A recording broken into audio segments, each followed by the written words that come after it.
ধেমাজিৰ টেলিজান আচলতে ৰাজ্যিক ঘাইপথৰ দাঁতিত এগৰাকী যুৱতী মনিকা সোণোৱাল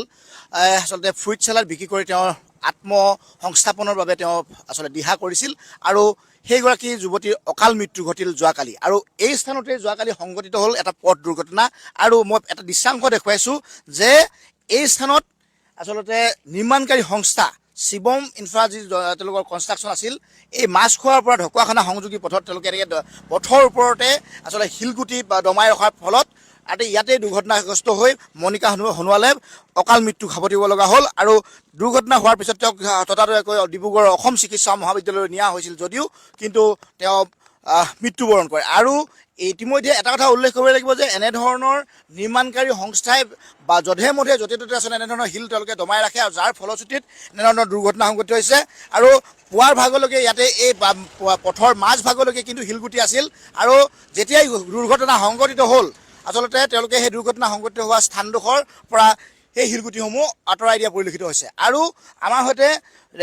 সদৌ অসম সোণোৱাল কছাৰী ছাত্ৰ সন্থা ধেমাজি জিলা সমিতিৰ বিষয়ববীয়া আছে। আৰু মনিকা সোণোৱালে যিহেতু ফ্ৰুইট চেলাৰ বিক্ৰী কৰি যথেষ্ট তেওঁ সামাজিক মাধ্যমত জনপ্ৰিয় হৈ পৰিছিল এই যুৱতী, আৰু এই যুৱতীগৰাকী অকাল মৃত্যু ঘটাত ইতিমধ্যে সকলোৱে আচলতে সামাজিক মাধ্যমত বা তেওঁলোক শোকত ম্ৰিয়মান হৈ পৰিছে। আৰু কালি যিটো ঘটনা সংঘটিত হ'ল এই স্থানতে যিটো ঘটনাটো সংঘটিত হৈছিলে, এই যে শিলৰ দম কৰি ৰাখিছে তাক বা এই ঘটনাটো কেনেধৰণৰ হ'ব পালে বুলি আপোনালোকে গম পাইছে? আমি প্ৰথমে মনিকা সোণোৱালৰ মৃত্যুৰ গভীৰ শোক প্ৰকাশ কৰিছোঁ। আৰু দ্বিতীয়তে হ'ল টেলিজান তিনিআলিৰ পৰা ঢকুৱাখানা যিটো পথ নিৰ্মাণ হৈ আছে শিৱম কনষ্ট্ৰাকশ্যন কোম্পানীৰ দ্বাৰা, এই পথটিত আচলতে তেখেতসকলে নিৰ্মাণৰ নামত এটা মৰণ ফাণ্ড পাতিছে। আৰু তেখেতসকলে নিৰ্মাণ কৰিবৰ কাৰণে যিখিনি চেণ্ড গ্ৰেভেল ৰাস্তাটোৰ সোঁমাজত তেখেতসকলে দুম খুৱাই থৈছে, তাৰ সেই দুম খুৱাই দিয়াৰ পৰিপ্ৰেক্ষিতত বিভিন্ন সময়ত বিভিন্ন ৰাইজে ইয়াত বিপদৰ সন্মুখীন হৈছে। যোৱাকালি ইয়াতে দুৰ্ঘটনাত সংঘটিত হৈ মনিকা সোণোৱাল মৃত্যু হৈছে। আমি এটা কথাই কনষ্ট্ৰাকশ্যন কোম্পানীটোক আমি দাবী কৰিব বিচাৰিছোঁ যাতে এনেধৰণৰ কাম যাতে কেতিয়াও তেখেতসকলে নকৰে। আমি বাৰে প্ৰতি তেখেতসকলক আমি দাবী জনাই অহাৰ পিছতো তেখেতসকলে কথাখিনি কোনো গুৰুত্ব প্ৰদান কৰা নাই। গতিকে আমি যোৱাকালি যি মৃত্যু হৈছে মনিকা সোণোৱালৰ আমি ক্ষতিপূৰণ দিবৰ কাৰণে তেখেতসকলক দাবী জনাৰ লগতে এই যিসমূহ বিপদসংকুল যিসমূহ তেখেতসকলে দুম খুৱাই দিয়ে চেণ্ড গ্ৰেভেল আঁতৰাই তেখেতসকলে এটা সুব্যৱস্থা কৰি দিবৰ কাৰণে আমি ধেমাজি জিলা ছাত্ৰ সন্থাৰ তৰফৰ পৰা দাবী জনালোঁ। কি ক'ব, মনিকা সোণোৱালে নিজে আপোনালোকে সৌদিনা তাইক আচলতে উৎসাহ যোগায়, গামোচা পিন্ধে, আপোনালোকে তাইক প্ৰেৰণা দি গৈছিল, নাইকিয়া হৈ গ'ল। অত্যন্ত এক বেদনাদায়ক খবৰ আমাৰ বাবে। উঠি অহা এগৰাকী প্ৰতিভামান বুলিয়ে ক'ব লাগিব যুৱতী মনিকা সোণোৱাল। তাই আচলতে যিটো সময়ত আমি সংস্থাপনৰ বাট নেদেখি বিভিন্ন যুৱকে বিভিন্ন ধৰণৰ কাম, বিভিন্ন যুৱতীয়ে বিভিন্ন ধৰণৰ কাম বিচাৰি অন্য ৰাজ্যলৈ আচলতে যিটো সময়ত গতি কৰিবলগীয়া হৈছে, তেনে সময়তে নিজক স্বাৱলম্বিতা কৰাৰ মানসেৰে মনিকা সোণোৱালে যিটো সময়ত এই পদপথত তেখেতে ফ্ৰুইট চালাড নামেৰে আচলতে এখন দোকান আচলতে তেখেতে প্ৰতিষ্ঠা কৰি ছ'চিয়েল মাধ্যমৰ জৰিয়তে যথেষ্টখিনি আচলতে গ্ৰাহকৰ মৰম বুটলি যিধৰণে আচলতে আগবঢ়াই নিছিল, এই আগবঢ়াই নিয়াৰ প্ৰেক্ষাপটত আমি মনিকা সোণোৱালক সিদিনাখন আমি অলপ কিছুদিনৰ আগতেই আমি আমাৰ উৎসাহ আৰু শুভেচ্ছা জ্ঞাপন কৰাৰ আজি দুদিনৰ পিছতেই যি এক অত্যন্ত তেখেতৰ মৰ্মাহত আচলতে খবৰ লাভ কৰিলে ইয়াত আমি ব্যৰ্থিত হৈছোঁ। সমান্তৰভাৱে এটা কথা আমি ক'ব লাগিব যে এই শিৱম নামৰ যিটো কনষ্ট্ৰাকশ্যন কোম্পানী টেলিজানৰ পৰা ঢকুৱাখানাৰ যি 2 লেন সংযুক্ত পথ নিৰ্মাণ কৰি আছে তেখেতসকলে, এই পথটোত প্ৰথমৰ পৰাই আৰম্ভণিৰ পৰাই আচলতে নিৰ্মাণত যি আচলতে গাফিলতিয়ে তেখেতসকলে এক পৰিৱেশ সৃষ্টি কৰিছে, তাত আমি বাৰম্বাৰ তেখেতসকলক অৱগত কৰি অহাৰ পিছতো কিন্তু আমাৰ যিখিনি কথা তেখেতসকলে কোনো ধৰণৰ কাণ সাৰ নিদিয়ে। কিন্তু তাৰ ফলশ্ৰুতিতে আজি যে এই নিৰ্মাণ হোৱা পথটোৰ ওপৰত তেখেতসকলে যিসমূহ আচলতে তেখেতসকলৰ সামগ্ৰী, বিশেষকৈ শিলগুটিৰ পৰা চেণ্ড গ্ৰেভেলৰ যি ব্যৱস্থা আচলতে পথৰ সোঁমাজতে থৈ তেখেতসকলক অহা যোৱা কৰা মানুহৰ এই পথচাৰী ব্যক্তিসকলক কোনো ধৰণৰ ইণ্ডিকেশ্যন ব্যৱহাৰ নকৰি তেখেতসকলে যি এক মানুহক মৰণ ফাণ্ড পাতিছে, এই মৰণ ফাণ্ড পতাটো আচলতে শিৱম কনষ্ট্ৰাকশ্যন কোম্পানী গৰিহণাযোগ্য। আৰু সমান্তৰভাৱে মানুহক মৰণ ফাণ্ড পতা এই শিৱম কনষ্ট্ৰাকশ্যন কোম্পানীটোৱে এই যিগৰাকী মৃত আমাৰ মনিকা সোণোৱাল তাইৰ উচিত ক্ষতিপূৰণ দিব লাগিব। আৰু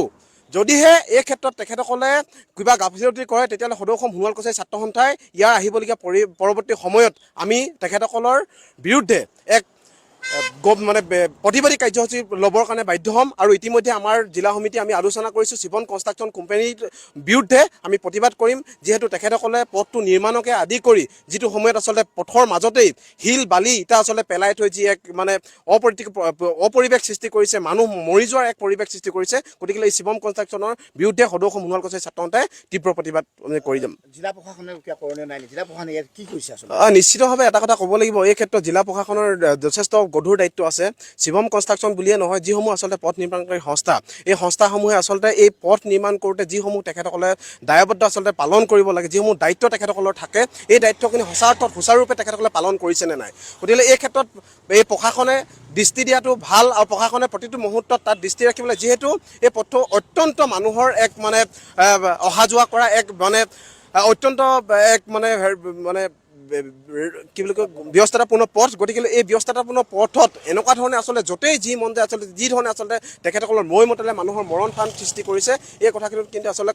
কি বুলি কয় শিৱম কনষ্ট্ৰাকশ্যন কোম্পানীয়ে যথেষ্ট আচলতে ভুল কৰিছে আৰু এই ভুলৰ ওপৰত জিলা প্ৰশাসনেও আচলতে তেখেতসকলক শাস্তি বিহিবৰ কাৰণে বিশেষকৈ প্ৰশাসনে এই কনষ্ট্ৰাকশ্যনটোৰ ওপৰত শাস্তি বিহিবৰ কাৰণে অনুৰোধ জনাইছে আৰু সমান্তৰালভাৱে এটা কথা স্পষ্টভাৱে উল্লেখ কৰিব পাৰি আৰু আপোনালোকে দেখিব লিকাবালিৰ সমীপত যি নীলখ নামেৰে আচলতে এখন নীলখত দলং তেখেতসকলে নিৰ্মাণ কৰিছে সেই দলঙৰ আচলতে যিটো গেদাৰ বাৰম্বাৰ তেখেতসকলে ভাঙি পৰাৰ আচলতে পৰিলক্ষিত হৈছে গতিকে এনেকুৱা ধৰণৰ আচলতে কনষ্ট্ৰাকশ্যন নিৰ্মাণকাৰী সংস্থাৰ লাইচেঞ্চসমূহ আচলতে বাতিল কৰিব লাগে বুলি আমি সদৌ অসম সোণোৱাল কছাৰী ছাত্ৰ সন্থাই দাবী জনাইছোঁ হয়